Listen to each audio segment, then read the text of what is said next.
नमस्कार। आज हम आर्टिफिशियल इंटेलिजेंस मतलब एआई के भविष्य से जुड़े कुछ बहुत बड़े सवालों पे बात करने वाले हैं। हाँ बिल्कुल, हमारे पास एक दिलचस्प दस्तावेज है, AIs frontier, ethics, consciousness and societies future. और हम इसी के आधार पर थोड़ी गहराई में जाएंगे। जी। इसमें एआई की नैतिकता, चेतना की जो संभावना है और नौकरियों पर इसका क्या असर होगा, इन पर फोकस किया गया है। हाँ, और हमारा मकसद यही है कि इन मुश्किल विषयों को थोड़ा आसान बनाएं, बिना ज्यादा उलझे हुए। सही। एआई हमारी दुनिया को तेजी से बदल रहा है, ये तो हम सब देख ही रहे हैं, पर इसके साथ कुछ गहरे नैतिक और सामाजिक सवाल भी उठ रहे हैं, है ना? बिल्कुल, ये सवाल बहुत जरूरी है। तो चलिए यहीं से शुरू करते हैं। सबसे पहले एआई नैतिकता, ये सुनने में थोड़ा भारी सा लगता है।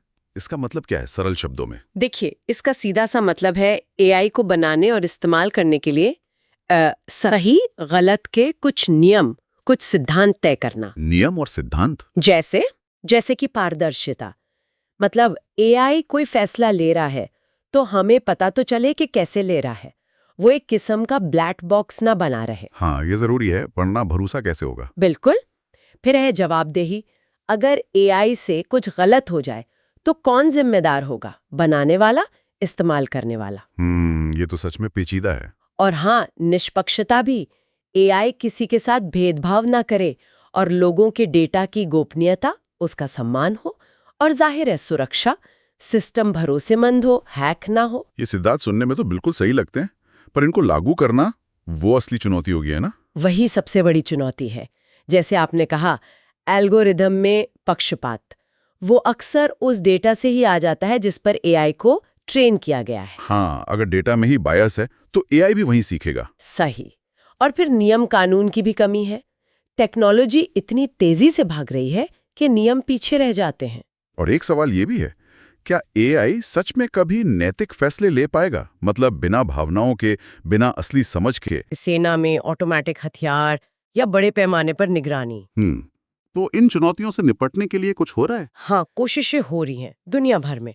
जैसे IEEE है, यूरोपियन यूनियन के अपने दिशा निर्देश हैं, ओपन एआई जैसे लैब्स भी अपने चार्टर बना रहे हैं। सब नैतिक फ्रेमवर्क बनाने में लगे हैं। अच्छा, तो नैतिकता से ही जुड़ा एक और गहरा मुद्दा है, चेतना का। एआई और चेतना, क्या मशीनें कभी हमारी तरह सोच समझ पाएंगी, महसूस कर पाएंगी? ये बड़ा सवाल है। अभी जो एआई है उसे हम वीक एआई कहते हैं। वो खास काम कर सकता है, शतरंज खेल सकता है, भाषा बदल सकता है, पर उसे कोई होश नहीं होता, कोई आत्म जागरूकता नहीं। हाँ, वो तो बस प्रोग्राम फॉलो कर रहा है। बिल्कुल। लेकिन कल्पना की जाती है स्ट्रॉन्ग एआई की, मतलब ऐसी मशीन जिसमें सचमुच की चेतना हो। यहीं पर वो ट्यूरिंग टेस्ट जैसी चीजें आती हैं। Turing test? हाँ, वो टेस्ट की क्या मशीन इंसान की तरह बात कर सकती है कि पता ना चले? हाँ, पर जॉन सर्ल का चाइनीज रूम तर्क इस पर एक सवाल उठाता है। वो कहते हैं कि सिर्फ नियमों को देखकर सही जवाब देना समझने जैसा नहीं है। अच्छा, मतलब मान लीजिए कोई कमरे में बंद है, उसे चीनी भाषा नहीं आती, पर उसके पास एक किताब है जिसमें नियम लिखे हैं कि चीनी सिंबल आए तो कौन से सिंबल जवाब में भेजने हैं। वो बाहर से आए सवालों के सही जवाब भेजता रहेगा, पर क्या उसे चीनी समझ आ रही है? नहीं, जाहिर नहीं, वो तो बस नियमों का पालन कर रहा है। बस।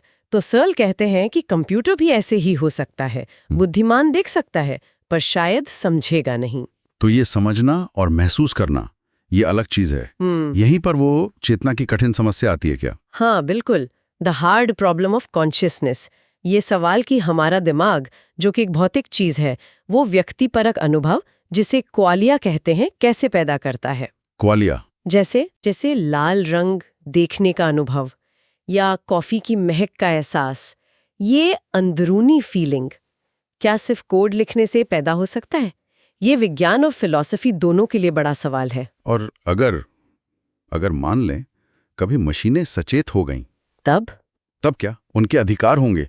उन्हें क्या दर्जा मिलेगा? ये सवाल हमें सीधे एआई के सामाजिक असर पर ले आते हैं, खास तौर पर नौकरियों पर। हाँ, ये मुद्दा तो आजकल बहुत चर्चा में है। ऑटोमेशन तो पहले भी होता था, पर एआई इसे बिल्कुल नए लेवल पर ले जा रहा है। मैन्युफैक्चरिंग, ट्रांसपोर्ट, सोचिए सेल्फ ड्राइविंग कारें। हाँ, हेल्थ केयर में भी एआई बीमारियों का पता लगाने में मदद कर रहा है। फिनेंस, रिटेल, यहाँ तक कि आर्ट और म्यूजिक में भी। सही कहा। अमेज़न के वेयरहाउस देखिए, रोबोट्स और इंसान साथ काम कर रहे हैं। और इसका असर अर्थव्यवस्था पर तो दिख ही रहा है, वो नौकरियों का ध्रुवीकरण। हाँ, पोलराइजेशन। मतलब या तो बहुत हाई स्किल वाली नौकरियां बढ़ रही हैं या फिर लो स्किल वाली। बीच की जो रूटीन वाली नौकरियां थी वो कम हो रही हैं। इससे सैलरी पर भी असर पड़ रहा है और लगातार नया सीखने का दबाव। टेक्निकल स्किल तो चाहिए ही, पर अब प्रॉब्लम सॉल्विंग, क्रिएटिविटी, ये सब ज्यादा जरूरी हो गया है। तो ये सिर्फ कुछ नौकरियों के जाने की बात नहीं है, ये समाज का पूरा ढांचा बदल रहा है। तो फिर इसका हल क्या है? कैसे निपटेंगे इससे? देखिए, कई चीजें सोची जा रही हैं। सबसे जरूरी तो है शिक्षा और रीस्किलिंग। लोगों को नई चीजें सिखानी होंगी। यूनिवर्सल बेसिक इनकम यूबीआई की भी बात होती है। हाँ, यूबीआई का प्रस्ताव भी है कि सभी नागरिकों को एक बेसिक इनकम मिले, ताकि ऑटोमेशन का झटका एकदम से ना लगे। और हाँ, एआई की वजह से नई नौकरियां भी बन रही हैं। AI ethics officer, data curator, ऐसी चीजें। तो कुल मिलाकर एआई तो हमारी जिंदगी का हिस्सा बनेगा ही, ये तो तय है। बिल्कुल तय है। सवाल ये नहीं कि आएगा या नहीं, सवाल ये है कि हम इसे कैसे संभालेंगे, कैसे दिशा देंगे। और इसके लिए तैयारी करनी होगी। हाँ, बहुत जरूरी है। नैतिक दुविधाओं को गंभीरता से लेना होगा, मशीनी चेतना की बात को समझना होगा और आर्थिक बदलावों के लिए तैयार रहना होगा। ये सिर्फ टेक्नोलॉजी की बात नहीं है। ये एक तरह से हम सबकी जिम्मेदारी है। सही कहा। ये हमारी सामूहिक जिम्मेदारी है कि हम एक ऐसी राह चुनें जो हमारे इंसानी मूल्यों के साथ हो, जो हमें आगे बढ़ाए, ना कि पीछे। बिल्कुल। तो इसी सोच के साथ आज की ये चर्चा यहीं रोकते हैं और श्रोताओं के लिए एक सवाल छोड़ जाते हैं। जरूर। सोचने के लिए ये कि हम ये कैसे सुनिश्चित कर सकते हैं कि एआई का विकास हमारी इंसानियत को, हमारे मानवीय मूल्यों को और मजबूत करे, उन्हें कमजोर न करे। इस पर विचार जरूर कीजिएगा।